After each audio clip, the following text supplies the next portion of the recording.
All right. So, know it's a little choppy, right? But I need you guys to bear with me. I'm doing my setup and everything like that. Slowly but surely, it's going to be smooth. Trust me. Trust me. Everything is going up for 2021. I'm covering this because they ain't cutting me a check. So, welcome to another episode of a real estate podcast.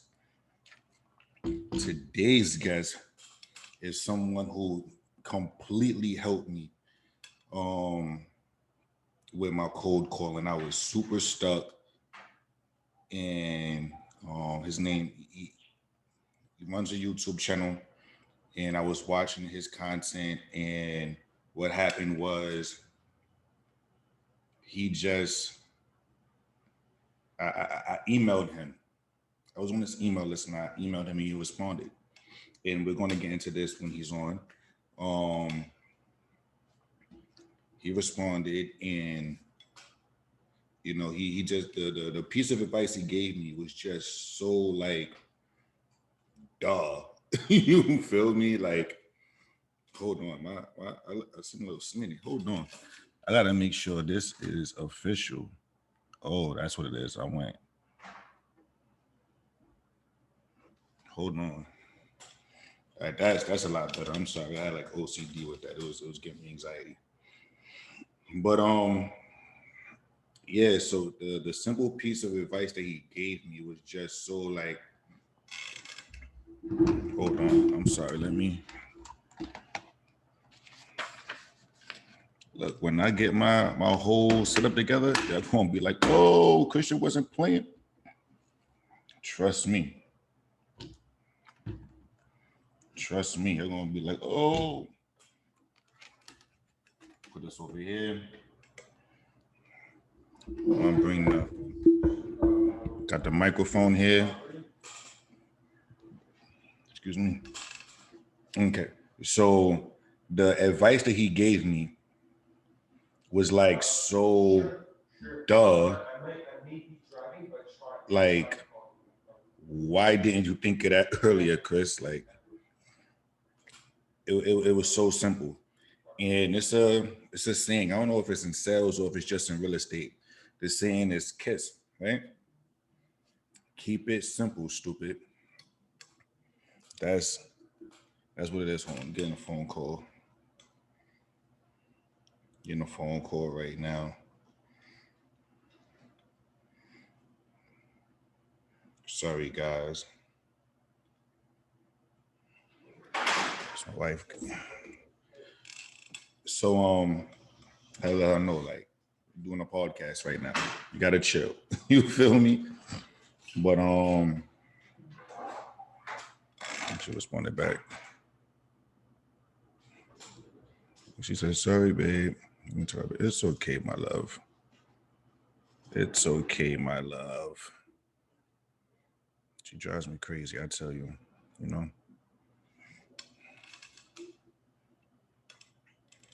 But yeah, like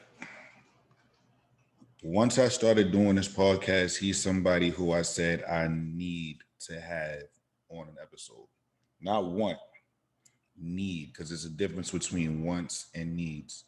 And this is definitely somebody who I said needs to be on an episode. I have to talk to him. He shouted me out one. He actually shouted me out for that question on his YouTube channel, and mm,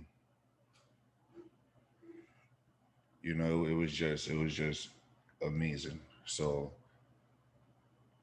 his name is Michael Montgomery with Rev Real Estate School. All right, I'm gonna say that again. Michael Montgomery with Rev Real Estate School. I have a list of questions and everything like that. I'm going to give him a proper introduction because he definitely deserves it. The work he's been putting in and everything he's done, everything he's done for agents, new, seasoned, everywhere in between. You know, so this is definitely an honor to be interviewing him. And honestly, like,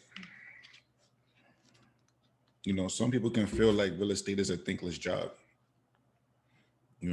So it's a must that we give each other flowers, right? It's a must that we tell people thank you, So he's getting in the building right now. Michael Montgomery is getting in the building right now. We're going to admit him, and this is such an honor.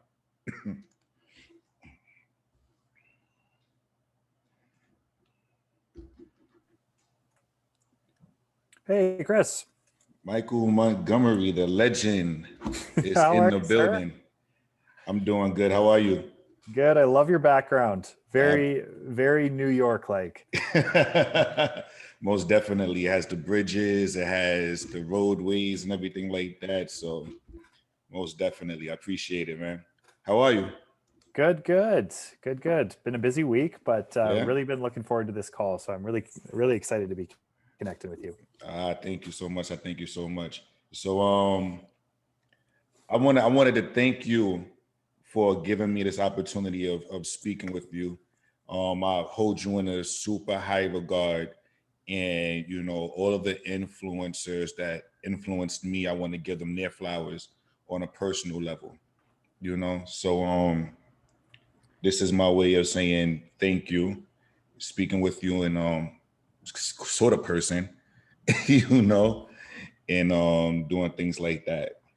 So again, thanks, Mike. I appreciate it. And funny story, when I started to launch this program of Rev Real Estate School, you were one of the first people that actually signed up to the newsletter and responded to one of my emails. So you have a special spot on the community because of that. And I remember seeing your name and your question that came through. So I appreciate you being so active as far as reaching out to other people in the industry. There's so much power in all of us getting together, sharing ideas and discussing what we're seeing in our markets. Mm-hmm. So I appreciate you taking the time. I appreciate that. It's crazy that's the case. That's actually I was actually going to ask you if you remember how we kind of like met and interacted, and you kind of do that. You kind of did that. It was in the beginning of my real estate career. So I've been an agent. This is my third year in real estate, and Okay. I was just looking for answers and guidance and things like that, and I really just couldn't really find it. Like everybody was just like so seasoned, and it was like speaking levels above where I was. So I found you on YouTube and signed up to the newsletter, and just shot my shot. Like, this is what I need help with. I was doing so many cold calls, Mike, when I wasn't getting anywhere. Right. And so I think you're speaking to something that's really interesting in the real estate world. It's the fact that we get our licenses, and this is really what we're very focused on, are people that are within, say, that 0, like ground one, or even before they're licensed, to up to like 3, 4, 5 years. In that realm, there's such a major point of growth where you get your license and it's just like, what do I do? What do I do next? You get excited about getting out there. You're enthusiastic about your new career. And that I tend to see fade quite quickly. And it's unfortunate because people get into the industry, they don't necessarily have the tools, not sure how to best proceed, not sure where to get websites, how to connect with clients. And really more than anything, you're kind of left to your own devices. Mm-hmm. And I tend to agree with you. And that's how funny enough, I started my career in a very similar way, where I was trying to grab different things. Now you went in a better direction than me, simply because after my about first 8 months in the industry, trying to grab as many tools and as much information as I possibly can, I got out of the industry. Simply because I didn't know what I was doing, was not successful, was not closing clients, was just not in a great spot as far as being able to actually make a career for myself. And then it took me going back into a normal job, I guess, quote unquote, and then coming back into the industry to really see some growth. And so good for you getting through those first few years. I think if an agent can get through their year like 0 to 3 and start to see increased production, they're putting themselves on a fantastic path. It's just a matter of getting over those first few years. And sometimes those first few years can drag on for about 5 years or so, or sometimes that first few years can be condensed to 1 year, depending on how much people are absorbing. But those are just key moments. Most definitely. I track all of my numbers, right? So I track how many cold calls I make, how many conversations I make, how many appointments I go on, and how many listings I get, so on and so forth. And my first year, I made 1,700 cold calls and only got 10 listings, right? So I tell people all the time, like, and this is like the phone ringing. So I didn't speak to 1,700 people. Out of 1,700 cold calls, I spoke to maybe 500-600 people. So for me to have spoken to 500 or 600 people, I'll go on maybe 100 listing appointments and only get 10 listings. And that happened towards the latter part of my first year. So in the beginning, I just couldn't close anybody over the phone. I was getting anxiety whenever I would pick up the phone, and I just could not jump over that hump. I just could not do it. It was just, I was running in circles. That's what had me reach out. And you gave me like the most simple advice ever, and it clicked. You said, just look at it as practice.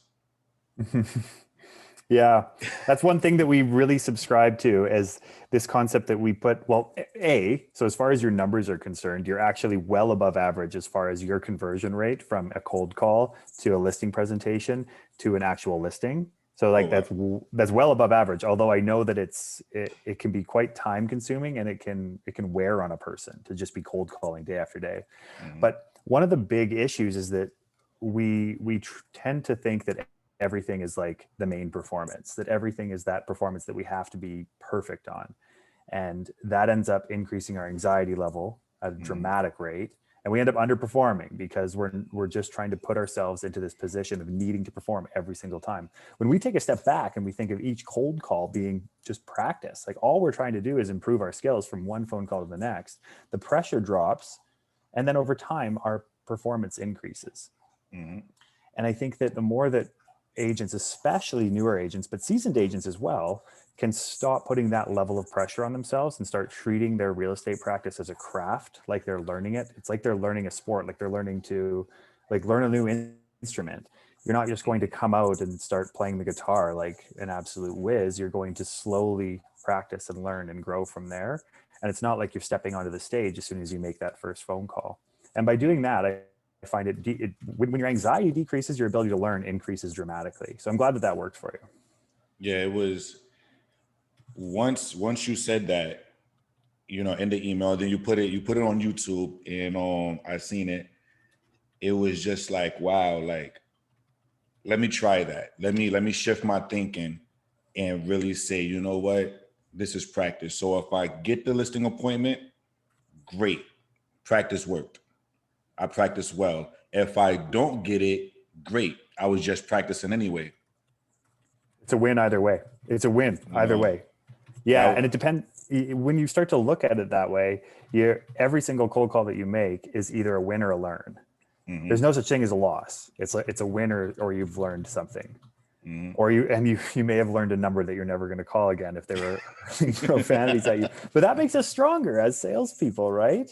Like actually going through those difficult calls is what makes us stronger as salespeople. But we get so discouraged because we think that if it doesn't lead to a listing presentation, that was a failure, and that's not the case. That's not the case at all. Like you wouldn't look at somebody learning to play basketball and being like, "Oh, you just learning to play basketball, you couldn't hit your free throw, so you're a failure." No.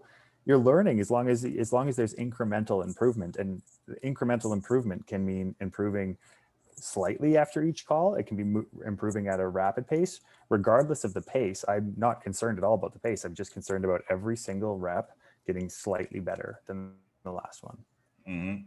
Most definitely. And the basketball analogy that you used was perfect because, people revere Michael Jordan as the greatest of all time. However, he was cut from his high school basketball team, Yeah. right?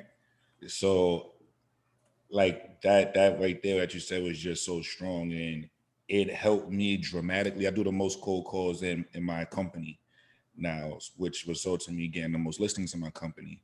But it was really that nugget. Sometimes we'll read 1,000-page book and it's just one sentence that clicks for us and changes our lives forever. And that right there was it. Just look at it as practice. And ever since then, it was just, okay, I got a bad call. Okay. Sometimes you'll get 10 bad calls in a row.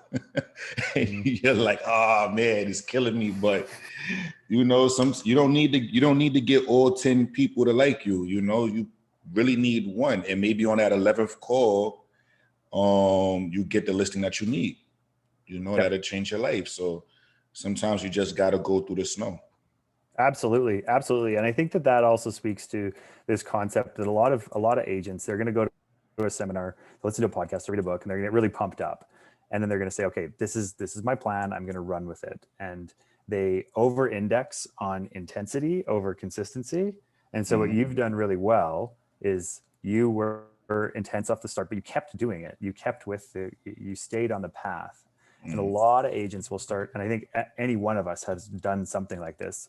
My biggest, I guess, Achilles heel is trying to start a farm. And it started a farm for like 2 months here, and then a farm for 2 months here, and then for 2 months there, and you don't get anywhere. And unless you're able to really dial back and think of it as consistency, like you're trying to learn after every single call, and you're consistently going to build your cold calling funnel, that's what truly leads to success. Like it's almost inevitable. It becomes a numbers game, and it's almost inevitable. But as soon as we start to go for the shiny object syndrome, it's so hard to actually build a true real estate funnel in that case. Most definitely. Now, you said something that's great, which actually led into my next question.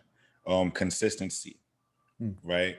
Doing something for a number of weeks or a number of months might not get you where you want to be. Sometimes it takes years. Like you just have to keep doing it.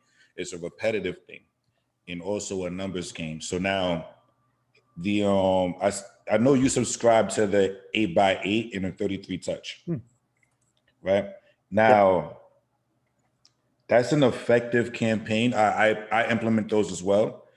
It's an effective campaign, yet a very expensive one if you don't do it correctly, right? However, there's not a one size fits all campaign for a client. So how do we effectively run a 33 touch or an 8x8? One thing that I seen or whatever that I was adverse with was sometimes the 7th week would be to call somebody, right? However, week 6, they just listed with somebody else. And it was just like, oh man, I sent you so many cards and I text you and a video touch and everything like that, but you still listed with somebody else. What did I do wrong? What are your thoughts on that? Like, how do we overcome something like that? That's such a good question. And so I have two answers for it. The first one is this thought process of the one size fits all. And in real estate, one size never really fits all, but I like to think of it as like a t-shirt size. Like I may not be a medium, I may not be a large in every single brand, but I mean, small, medium, and large fits most people. And so when we're thinking about a 33 toucher and 8x8, sometimes we get too much in the weeds as to like the exact details of exactly what we're going to say at this exact time. And instead it's pick a framework that works for you. This is a simple framework, and stick to it and understand that some people are going to drop out of your funnel, and that's okay. You know that it's a proven system and you're choosing this size and you're going with this size. So we can almost try and tweak it too much. Now, with regards to that unfortunate circumstance where they end up listing with somebody else, when that happens, I do what's called a retrospective or retro, and I look at what was the communication that I had, and what could have been improved and how could I have geared that conversation differently. Almost all the time when we're not securing the listing, this isn't always the case. Sometimes we're going to say, oh, so and so reduced their fee, so and so is a family friend. Really, what has happened is we haven't done two things. We haven't been able to truly connect and bond with that person. So that's, if we're just not connecting with them, they won't choose us. And then B, oftentimes we're not finding what's their true pain point. Like, what are they really looking for in a listing agent? And then we're on an 8x8. Sometimes what we get into is we just get into the fact that, okay, so today's a call. So I'm going to call and check in. How are you? And instead, we need to start treating each single customer as the fact that they're going to have different pain points and they're going to have different approaches. So we want to be touching base with them over the course of 8 weeks, once a week, but that may look slightly different depending on the customer. And the two biggest things that I think that we tend to miss are the fact that rapport building is so huge in real estate. It's just so huge. And then finding out truly what is motivating them. And typically when I do a retro over the course of a listing and not getting that listing, it's because I failed in one of those two categories. There can be other categories, but those ones overwhelmingly are the areas where I would have missed the mark. So how do you suggest building rapport and connecting in a COVID heavy environment that we're in? Yeah, that's such a good question. And it's different, but it's not necessarily harder. So we need to use what's called like this whole omni-channel approach. So they need to be seeing Chris from all sorts of different directions, right? It's not just over Zoom, it's not just over phone. And in doing so, we're able to find which communication platform best works for them. And oftentimes when we're thinking of rapport building, what we're trying to do is we're like, okay, we got to talk to them about the weather and their dog and that sort of thing. And that's not always the case. That can be part of it. But what we really should be doing is like deep discovery. Like what's causing you to move right now? What has you thinking about moving during COVID? What challenges do you think you're going to encounter during this move? What are your true goals? And then from there, they're going to say, they're going to take that conversation and then you want to continue down that path. Oftentimes as real estate agents, especially in a COVID environment, it's like pitch. Yeah. And then why didn't you list with me? And it's because like we didn't truly take the time to understand where they're coming from in a COVID environment. So the main thing is you have to get comfortable. And I think even post-COVID, you have to get comfortable on video. You just do, because people are starting to understand how efficient this medium is. You're in New York. I am hours away from you.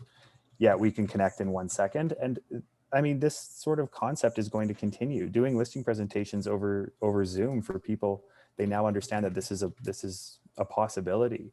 So I think that we have to improve our ability to communicate over video, but then also integrate other channels, which for me is usually phone, text, email, and then social channels, and hit them from all directions. And this is kind of that omni-channel approach. Great. So now, what one thing that I've noticed is an issue. Let's say we do the Zoom listing presentation. That kind of seems to fall in the category of either maybe an expired listing or circle prospecting listings, if that's fair, because typically when you're dealing with a FSBO, which is another low-hanging fruit, you want to meet them in person or whatever. You don't really have the opportunity to do a Zoom listing presentation because maybe it's a little too straightforward. You always going to get hit with do you have a buyer, so on and so forth. If you don't have a buyer, you can't come over. So now it's, if I don't have a buyer, why are we meeting through Zoom? If that's fair. How do you suggest that we navigate around that? So when we're talking about the whole buyer conversation, I think we can't come to the conversation without the thought process that we're going to bring them something. And bringing them a buyer is one piece of the pie, which oftentimes we're not necessarily going to have. One of the best approaches that I've seen, not only during COVID, but just in general, is just providing each FSBO, each expired, with a market evaluation and just dropping it off and by hand. And by saying you're selling your property on your own, no problem. That's great. You want to save on fees? I get it. I totally understand. Why don't I do this? Why don't I pull some comparables? I'm going to do a market evaluation for you. Can I come drop it off? And then drop it off, ask them how the process is going. And then that's what then leads to the conversation. Because oftentimes in a conversation with a FSBO or with a expired or circle prospecting for that matter, one person's always doing the selling. And in the case where the customer is saying to you, do you have a buyer? Do you have a buyer? They're selling you. And in fact, we need to flip that conversation. We need to say, I have something for you. And it's information that will help you on your journey. Whether you choose to list with me, whether you choose to list with somebody else, or whether you choose to do this on your own, take the free information and run with it. And most of us don't want to do that because it takes time, but we need to separate ourselves. We can't just be a person on the other line of the phone. We need to have that phone conversation lead to something that we can provide to them. And that is a strategy. I don't know where the guy is that came up with that strategy, but it is working so well. And especially in the current marketplace, is you're able to meet them in person and then just hand it to them and that's it. And it leads to a lot of connection. It seems like that's a lot on the side of a pre-listing package. Yeah, so pre-listing package is fine, but it needs to be more specific than that. So if I'm a FSBO, I don't want anybody, like if I'm a FSBO, I don't want anybody's pre-listing package. I want to sell my home on my own. I want to save on fees. But if somebody wants to come and drop off what's going on in the marketplace, what's sold on my street, some strategies on how I can sell on my own, a quick one pager on how I can sell on my own, we think we're shooting ourselves in the foot, but we're not. We're demonstrating a level of value that nobody else is doing. And they're going to get 100 phone calls from different agents. So we need to do something that's going to differentiate us. Now, if somebody's thinking, okay, that's going to take way too much time, start with your geofarm, start with your general area, the area that you know well, and then you can work out from there. And understand that not every call someone's going to want a market evaluation and information on how to sell on their own. But anyone who says yes to that is just, it's an opportunity. Like that's a great opportunity for us. Whereas if we were just to call and say, hey, it's expired, let's say what standard expired script, why do you think your home didn't sell? And then just kind of going down that standard script, it's tired, it's old. 17 people have already had that conversation. We need to start differentiating ourselves and upping our game. I kind of compare this to like when Instagram or Facebook came out, you could like post anything that was poor quality and you'd still get a lot of interaction. And now you look at Instagram and some of our colleagues in real estate, like every single post is like professional quality and every single story now is becoming professional quality. That's the direction we're going when it comes to FSBOs and expireds. We can't just get away with a quick phone call anymore. We need to be providing them something, and we should be providing them with tools to help them sell on their own. Truly, if it's a FSBO, provide them with tools to help them sell on their own, and you will build trust with that person. Got it. Now, I found as well that let's back to the 8x8 and the 33. I found that an issue that a lot of agents have, even myself, is the warm call seems a bit more intimidating than the cold call. Right? So maybe the customer or the prospect already said no, but you can keep in touch, or you might have spoken to them, they're a little familiar with who you are, but they're not ready as per the last conversation that they had. What is a great way, in your opinion, to go about that warm call? Yeah, absolutely. So there's a couple of ways of looking at it. As they've gone through, let's say, an 8x8 plan, and just for everyone's reference, like the 8x8 would basically be, just simplifying it, new lead comes into your ecosystem in one way, shape, or form, referral, FSBO, whatever that might be. You're reaching out to them once a week for 8 weeks. And then following the 8 weeks, you move, and this is built out of the Keller Williams model, the millionaire. Yeah, and the millionaire real estate agent. And then the 33 touch model is that everybody needs to be in contact with you in one way, shape, or form 33 times throughout the year.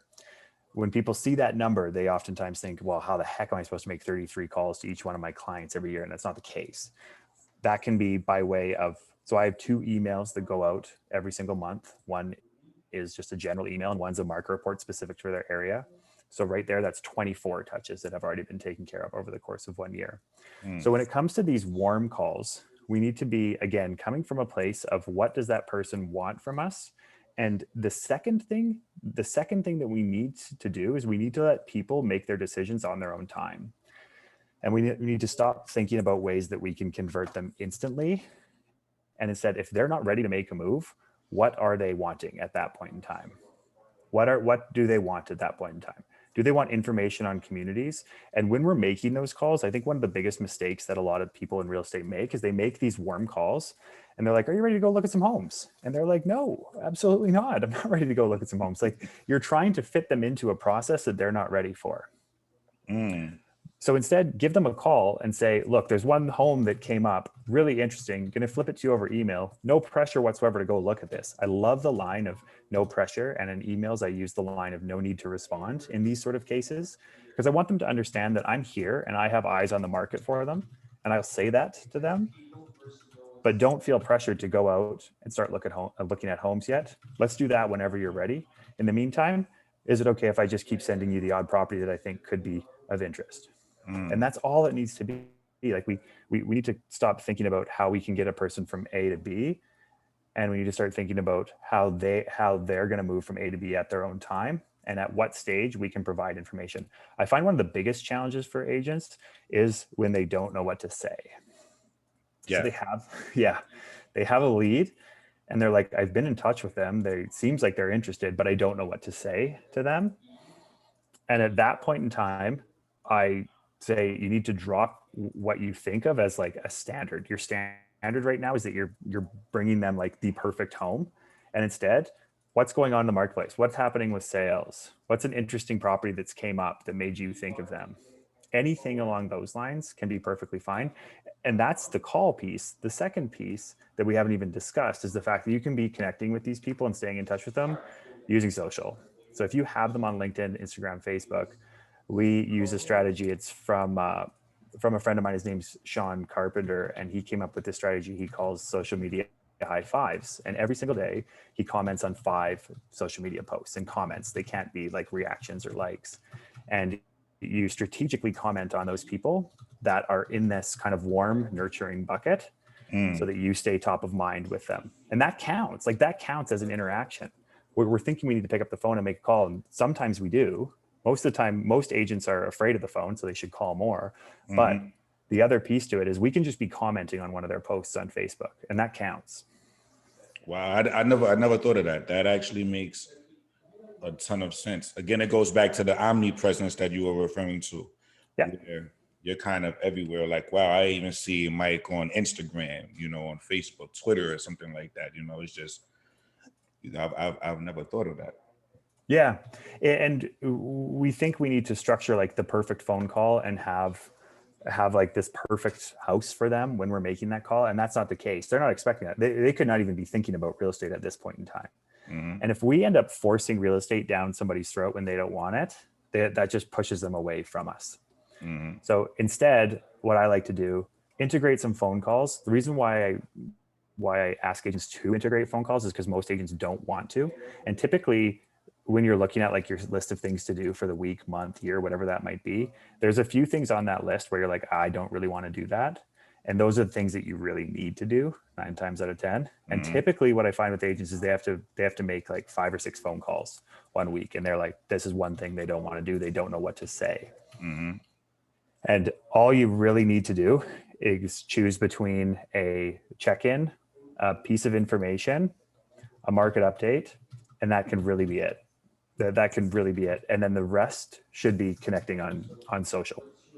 So the ABC sales process that most people grew up on is antiquated in your belief. Always be closing. Yeah. That's that. To me, it's so tired because our prospects, our clients, like, they're people and they have a lot of information. Like, Zillow's going to give them what they need to know. So what can we do that Zillow can't necessarily do. And there's a big element of personal touch to that. And there's a big element of questions. I think most real estate agents need to get a lot better at their ability to ask questions that will help move people through the process. Instead of like pushing this always be closing concept, we're trying to pull information out of them around what are their thoughts on the real estate market right now. What are you thinking about spring, Chris? Is this do you still have real estate on your mind, or do we want to punt this until maybe the end of the year? And just having these sort of conversations with people, just connecting with people more on a human level and less on like a fully real estate level, I think can go a long way. Wow. So you spoke about farming before. Now, typically when you farm, it's you pick a specific area that you want to be known in, right? So now, in your opinion, what is the best way to become an authority in a community? This is something that every real estate agent should do. If you're in New York, it can be a community, but it can also just be a building. Like it can be as narrow as that. And if you're in a smaller town, it can be like a subset of the community. So the first thing that every agent, I think, when they start farming needs to understand is that they need to be prepared to do this for 1 year with 0 transactions. You need to do it. You need to be prepared to farm for the next 12 months and get absolutely 0 transactions, potentially even 0 leads. And you still have to continue to do it with enthusiasm and consistency over time. And then there's a few things that really need to be done. A, you need to build a newsletter, an email newsletter list for people that are within that building, within that area. You need to be running constant social media ads to build that email newsletter list. And then my recommendation is to send out a weekly, if not bi-weekly, so every 2 weeks or every 1 week, what is happening in that community. And it's really as simple as that. So the main goal of farming is to build an email newsletter list. And that's the most success that I have seen. A lot of people that are going to be joining that email newsletter list in a farm, they're not interested in buying or selling right now, but they're very interested in what homes are selling for in their neighborhood. And a lot of times we'll spend a lot of money on different things, but really we should be focused on building that email newsletter list. And then the other piece that we have prepared for, and that we really should do if we can, is mailers. So I know that a lot of people think they're old school, but I tell you, the mailers that people get on a monthly basis and seeing your face month over month will go a very, very long way in building that email newsletter list. Yeah, I use mailers as well in my 8x8 and 33. I went through a lot of stamps in envelopes. It's, you know, it adds up. And this is why this whole concept of spending 1 full year farming an area and being prepared for that, both financially and mentally, being prepared for not getting any sales from your effort over the course of 1 year, but then watch year 2, 3, and 4. Holy, does it explode? And you just become that person, and you'll be thanking yourself for years to come. But you have to get through the first 12 months. Most agents don't make it through the first 3 months. You have to make it through 12 months with monthly mailers, consistent online ads, all forming to build your email newsletter list in that area. Wow, that's a great piece of information, because one thing that I really want to do, I want to become an authority, like you said, I'm in New York, so it's in buildings, and I personally love condos, right? Like if I can sell condos all day, every day, that's what I'll do, co-ops as well, but condos are a bit easier to sell. So I've kind of always wondered, like, how would I just become an authority in a building, one that I'm not in, when, more than likely there's like 2 or 3 other agents in that building as well? Oh, that's such a good question. So you don't have to live in the community or live in the building in order to farm it. Like you can be a specialist. For instance, like my community, I don't farm the current community that I live in. Somebody else does. And they know my community better than I do. I'm a real estate agent. I'm in this community. I get their mailers. There's a reason why I don't farm it. But the fact is we don't necessarily need to live there. And there can be a lot of power to that too, because we're able to then objectively look at areas and think, why do you want to farm this building? Is it the cool factor? Because the cool factor can go a long way, but we also have to be a little bit more systematic about it. How often do properties turn over? Who's farming that neighborhood already? And why do you want to farm that neighborhood? Oftentimes we jump into neighborhoods just because we live there, and that's not always the best approach. We need a fair amount of turnover. We ideally want either nobody farming that area or whoever is farming that area to have not a great reputation or to be at the tail end of their career. Mm-hmm. And we have to be passionate about the community so that we stay excited about it over the course of the next 12 months or the building when we're not going to get any sales from it. Got it. Got it. Yeah, because after some time, and I fell victim of this as well, you know, to be completely vulnerable, is after some time, it's just like, okay, I'm trying to convert, you know, these people on my 33, or, you know, this, I really want to sell this house, but I'm not getting anywhere with them, you know. But it was times where I sent them a card, like a Christmas card or something like that, and I got a phone call to, you know, hey, can you tell me what's going on with my property? Or maybe they didn't want to sell their condo, but they might wanted to rent it, you know? So it still is an opportunity, you know. It just, like you said, you have to stick with it. It becomes tedious at times, but it's like, you know, you do get Keep it doing back. it. Like put it in your calendar and just keep doing it. And then a lot of times in real estate, we start to think, we think of leads. I would almost caution to not think of leads and just think about how can we increase the number of relationships that we have. So from that thinking, it's not that we want to sell, we do want to sell every home in our farm, but instead we want to know every homeowner. And that will keep us busy. So instead of focusing on the fact is how do I get the next listing in this building and this community, think how do I get to know 5 new homeowners in this neighborhood? And then again, watch that success come to you in 2 to 3 years. If you're just trying to get every single listing, it can be frustrating. Mm-hmm. And just building the relationships, again, it comes back to this fact that we're taking the pressure off ourselves. We're not pressuring ourselves to get every listing. All we're trying to do is meet a few new homeowners, meet a few new people that live in that building. What do I love about that building? Hey, can we feature them? Can we feature you in my newsletter where I'm going to be featuring this building, what you love about this neighborhood and how much you love the amenities in this building, that sort of thing. Mm-hmm. You know, a big way of me not, a big way that this really stopped me from moving forward in my career was I was looking at clients or customers as numbers, right? I need to convert this amount of people. I need to do this. I need to do that. Boom, boom, boom, boom, boom. Oh my gosh, you know.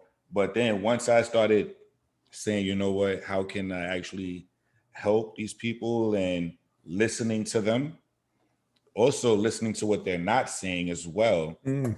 That's when my conversion rate really started going up. And that's like, it's kind of like me trying to convert, I was shooting myself in the foot, if that makes sense. 100%. You know, and then when I just, again, took the pressure off myself and took the pressure off the client, the conversions just started happening naturally. It's so counterintuitive, but it works like that every single time. And a lot of times the question that I get is then, okay, so are we not focusing on trying to sell and trying to convert? And that's not the case at all. Instead, we're reframing the way that we're looking at leads. Like you're saying, I was looking at them as numbers, and now we're looking at them as people and what do they need at that point in time. And that's really the business that we're in. Like it is, there are numbers that we need to be focused on, but we're just purely in a relationship business. The people, typically what we say, and we say this in a few different ways, but the person who talks to the most people, period, will sell the most properties. You can talk to people on the phone, in person, you can talk to them by way of mailers, you can talk to them on social media. It doesn't matter. Just the more conversations you have, period, in life, the more homes you're going to sell. Wow.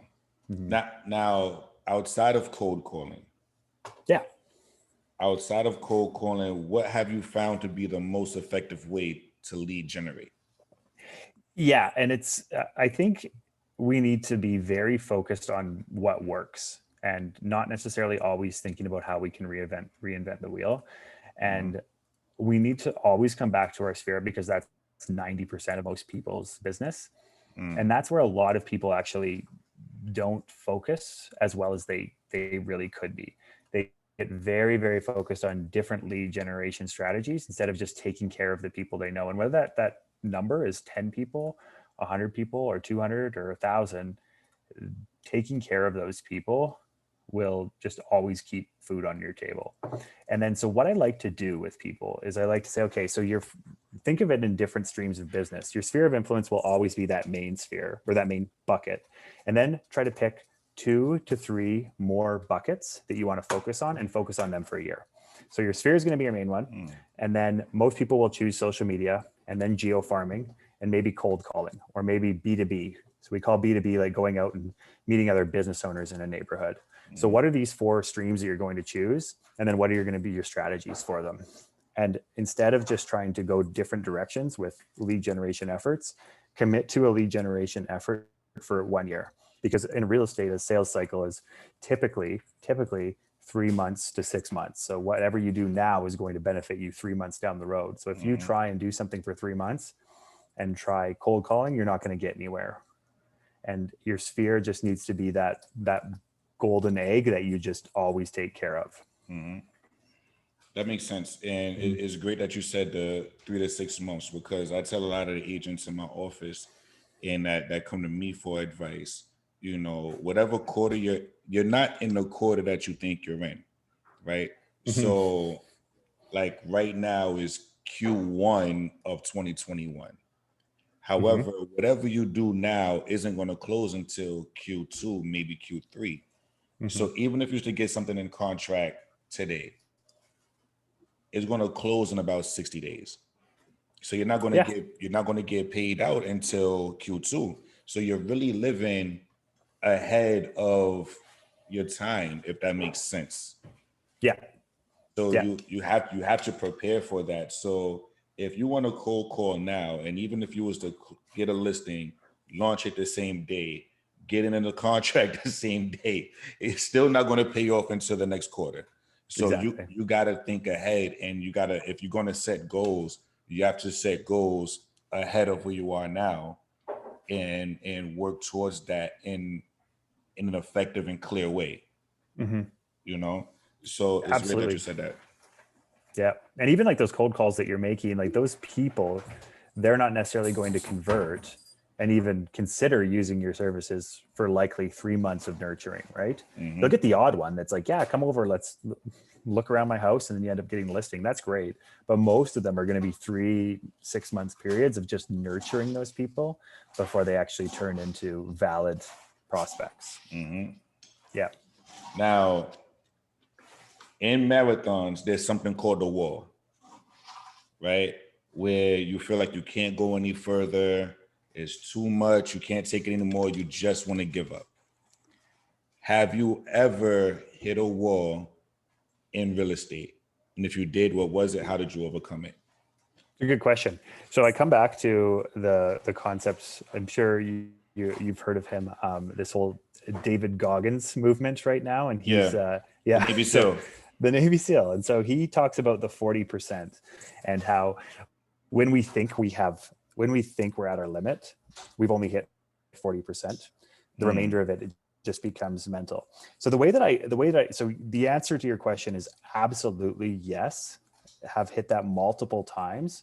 The way I've overcame it is this is purely the system side of things. So the motivation, the inspiration, that's all just going to disappear. But what we can stick with are non-negotiable systems that we have in place.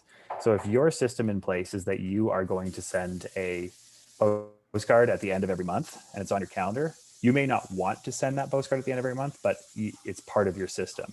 So when I took away the thought process of how do I get motivated to sell real estate and just turned real estate into a pure system, and I have to follow this system, then I don't need motivation. I don't need inspiration. And I know, if I do want that motivation or inspiration, you can always get it. And when you do have it, it's important that a lot of times we'll get motivation, we'll get inspired. And that's a really key time to be doing tasks that we don't necessarily always want to be doing. That's perfectly fine. But the biggest or the most recommended book that I provide to people in these cases is James Clear's Atomic Habits, where he's and he comes back to this concept of you don't necessarily want to be building a habit, you just want to be building a system. And the more systems that you have in place, then better off you're going to be. Mm-hmm. So I've hit the wall multiple times because I've just been relying on the motivational side. But if you have a system and a 33 structure, you just continue your way through that. Yeah, that's deep because even with myself, sometimes when you go weeks or months without a sale or anything like that, or Oh, it's rough, and it's just like, oh my gosh, I don't know if I want to do this, when is it going to pay off, and so on and so forth. But still, week by week, because I have something called follow-up Mondays, where every Monday is when I do my 8x8 or my 33. So no matter what, I got to send out these letters, this newsletter, this card, video, text, regular text. I'm doing it, and sometimes when I just don't feel like it, it does pay off. And one of my first managers in my office, his name is James Camaras. He told me something that stuck with me, that you know when you don't want to do it is when it matters the most. mm-hmm. You don't get points for doing it when it's easy. Like right now, Christian, it's easy. You're excited, you're hyped, you're motivated, but that really doesn't count. It's when you're sad, when you're depressed, when you're sick, you don't feel like getting out your bed, it's really difficult. That's when it really, really, really matters. So And the amazing thing about that is most people in those cases are going to throw in the towel, right? mhm. So for any of those people like yourself that are going to keep doing these tasks, it's basically blue ocean beyond there, because so many people will hit that wall and they'll quit. So if you're able to continue on, like, there's so much prosperity in real estate beyond that wall. Everyone's going to hit it. And the other thing that I think that most agents need to do is they need to prepare to hit it. Like, you need to think in your mind, you're going to hit it. It's the same thing for, like, if you're working out and you have a workout plan in place, you're going to have a day where you're not going to want to work out. Plan for that day, have a system for that day so that you're able to overcome that, instead of just running through kind of day by day on autopilot until you hit that rough patch, because everyone's going to do it. I mean, year after year, I would go through this early on in my career where I'd be very concerned about, I'd have a decent year and I'd be like, okay, but I don't know about next year. And then that next year was good. And then I'd be like, but I don't know about next year. I kept worrying about that sort of concept. And that can wear on a person too, is I'd always hit this wall kind of towards the end of the year where I'm like, I don't have a lot in my pipeline. And the way that I overcame that with time was just truly trusting a process, like taking a process and truly trusting it, and know that with a process in real estate, you can be successful. Like, the math can make you successful if you know exactly what you need to do. And then the art side is just improving your ability to communicate with people and sell. Wow. Sales and communication. And then just the rest is math. Let the math take care of the math. You take care of building your ability to communicate and sales in a modern sense, I should say. And then you'll be successful. Like, there's really no way around it. Like, there's no way you won't be successful in real estate if you know your math and you are a good communicator and you know how to just generally sell. Now, my last question for you, because I know you're super busy and I don't want to take up a lot of your time. What is your craziest real estate story? Well, I have a few. So, I mean, I have a number of like showing stories where I've been out with people where I've seen certain things that we never want to see. So those are the first ones that come to my mind.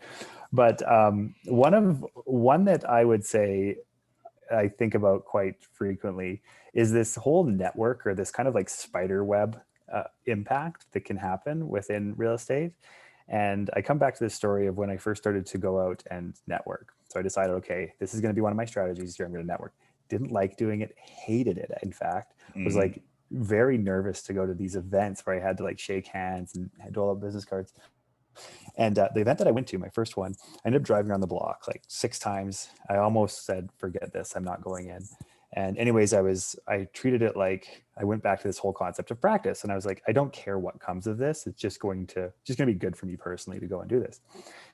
So after about driving around for like half an hour, I finally go in, and I met only one person. There, and then nothing really came of that. It was just a nice conversation, and then a few months later, she sent me an email, and she says, I have a friend who's somewhat interested in real estate, and can you chat with her? So I ended up chatting with her friend, and we went out and looked at a few homes. Didn't lead anywhere. And then this lady said, I have a friend who might be interested in real estate. I'm actually not going to buy anymore. So I went out and helped this person, and it actually didn't lead anywhere. Anyway. But the funny thing is then that person referred me to another friend of theirs who bought and sold. And then from that one person, probably done about 12 to 13 transactions from that group of friends. Wow. So the reason why I love that story is because if you backtrack to where that came from me just getting out of my comfort zone and going in for 15 minutes and having one conversation and sweating bullets the whole time that has led to multiple six figures from just that conversation. If you follow the path. So I like coming back to that one because I think it speaks to how real estate really works and how we can't underestimate the fact that, just one networking event, who cares if I miss it? Just one call, who cares if I miss it? Well, it can mean a lot in your career down the road.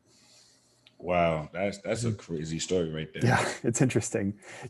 And I suggest for everybody to do that is to look at your deals and then where they come from and then where they like the waterfall impact. And that's what real estate is all about. Most people would and I'm guilty of it too sometimes, a lot of times, where you'll come in contact with somebody and then let's say they want to rent or they want to see something and then it doesn't go anywhere, but they have somebody, then that doesn't go anywhere, and then they have somebody just like forget it. Yeah, you're just like, forget it. Like this is going nowhere, right? And this is over the course of 3 years too. So when I first met this person, and then I went out and showed her friend, and then showed that person's friend. This was 3 years time before I was introduced to Ken, the person who they finally introduced me to. Amazing guy and Irish, so he knows a lot of like Irish people in my community. Referred me to all of their friends. Wow. Fantastic. So it's really funny how that ends up working. That's also a testament of the kind of agent you are, the patience, the knowledge, and the mental wherewithal that you have, because again, to be referred from another person to another person, they had to have confidence in you. Right.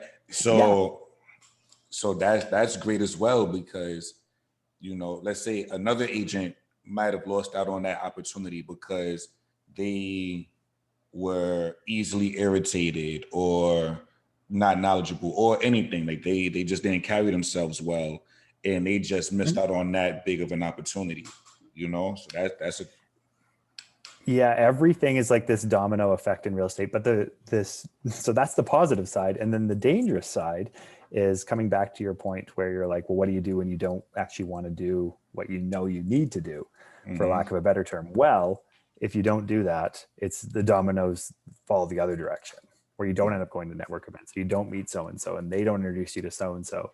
And then before you know it, you're having a tough year. Most definitely. Yeah.